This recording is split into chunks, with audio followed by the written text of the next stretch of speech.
talk has been, well, that was CJ Stroud's first NFL game. It was DeMeco Ryans, his first NFL game as a head coach. And it's a different Texans team. It 100% is. They're on fire. CJ's playing great. But the Ravens offense and the Ravens in general, honestly, they're a different team too. I mean, Lamar was sacked 4 times in that game. There wasn't necessarily a rhythm, and that was to be expected. It's a new offense. Lamar and Odell's first game together, Lamar and Zay Flowers. Things were they were moving pieces, and we saw over the course of the first couple of months, they were trying to find their rhythm, trying to get to where they wanted to be and trying to peak. But you don't want to peak in September or October, and you want to peak now, and it feels like that's what they're doing. So based off of what you've watched and what you've seen here, how different is, in particular, the Ravens offense from where they were in week 1 to now? Night and day. It's almost unbelievable to watch. If you really look back at the film, the Ravens were still searching for an identity. A lot of their base concepts were still with Greg Roman. If you looked at the film, you saw that they were really using a lot of what Greg Roman had implemented, and you just saw little sprinkles of Todd Monken. And now it's just like it's Todd Monken's offense. It's Todd Monken's offense, and you might get some read option, some RPO once or twice, but it's really Todd Monken's offense now. And Lamar looks way more comfortable now than he did in the first couple of weeks of the season. He looks comfortable in the pocket. The offensive linemen are looking like they are buying in. The receivers are definitely buying in, which I think is an undiscovered part of what the offense has been able to do so far at the end of the season. So, yeah, the offense is definitely completely different. If I were an analyst or someone who watched film, I definitely wouldn't even look at that game. Just maybe look at the players and see how they've improved, but don't use week 1 as a measuring stick for what's going to happen in this divisional round. There's 2 completely different teams.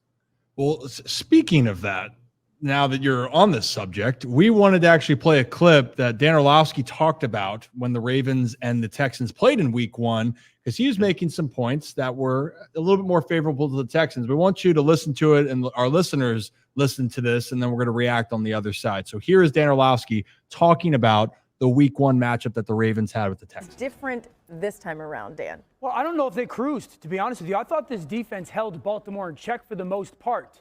And it was because of 2 things that stood out. One, Baltimore could not get to those linebackers for Houston. I thought Houston's inside linebackers versus Baltimore's run game were too quick.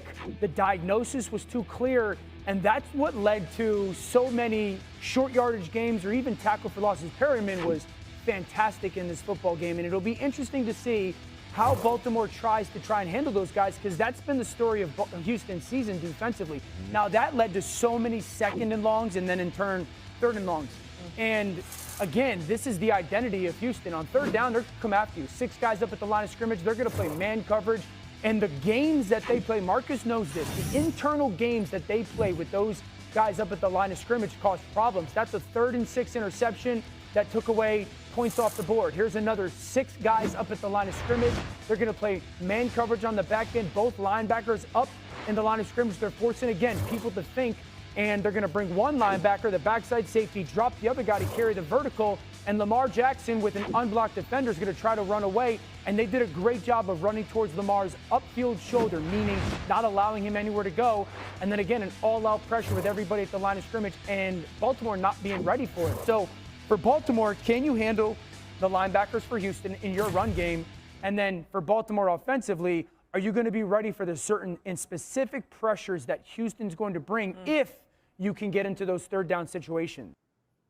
So I always love Dan Orlovsky breaking it down. I think he's very realistic, and he's able to really explain why, and he does a great job of that. Having said that, we did just mention the week 1 Texans are different. CJ Stroud was a rookie, obviously, we know that, and the Ravens defense was very strong. So was the Texans, but people do forget Todd Monken first game, Lamar Jackson's first game back after the injury, and there was a lot of different pieces. So Sam, I'll ask you, hearing from Dan, do you have as much concerns on Dan specifically talking about with pressure for Lamar Jackson and the Ravens, or do you think they have learned a lot from that week 1 kind of defensive scheme that the Texans brought them?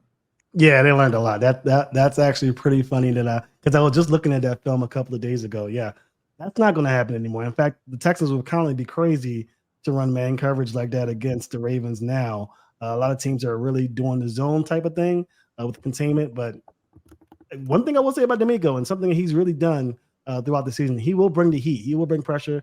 He's one of those teams that are not afraid to send those blitz packages. If you remember back against the Dolphins and the 49ers, the 49ers and the Dolphins did not play around. They were terrified of Lamar's ability to run the football and really play the containment and left those linebackers to spy or watch those tight ends and some of the wide receivers running those drag routes. So something that you're not going to see normally, but if D'Amico Ryans does it, I think the Ravens are going to have a plan for it. Obviously, one of the good things about this matchup is the Ravens pretty much assumed that they'd have to really strategically prepare for the Texans because the Dolphins they play late in the season, the Steelers they're familiar with to play later, the Browns are someone they play later. So these are teams that are either in the division or someone they play late. So they've had a couple of weeks to prepare for the Texans. I think they're going to have something prepared for them for sure.